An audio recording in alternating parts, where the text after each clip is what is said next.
ইতিমধ্যে চকরিয়া পৌর শহরের পৌর বাস টার্মিনালের ঠিক পূর্ব পার্শ্বে মহাসড়ক ঘেঁষে এবং ভাঙ্গারমুখ স্টেশনের ঠিক দক্ষিণ পূর্ব এবং উত্তর পূর্ব পাশ, যেটি পুরনো খাল, খাস খতিয়ানভুক্ত অসংখ্য জমি এবং সড়ক ও জনপথ বিভাগেরও অনেক জমি ইতিমধ্যে বেদখল হয়ে আছে।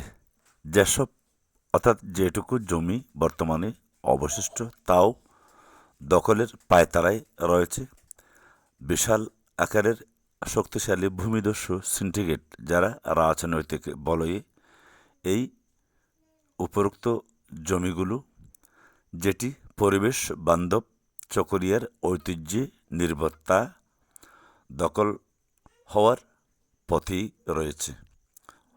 এলাকার সচেতন মহল দাবি করছেন সড়ক ও জনপথ বিভাগ খামখেয়ালিপনায় রয়েছে, পাশাপাশি পানি উন্নয়ন বোর্ডও একই অবস্থা। অনেকে অভিযোগ করছেন এখানে অনেক মানুষের নিজস্ব খতিয়ানভুক্ত জমিও রয়েছে এই জলপ্রপাত কিংবা পুরনো সেই খালের আদলে।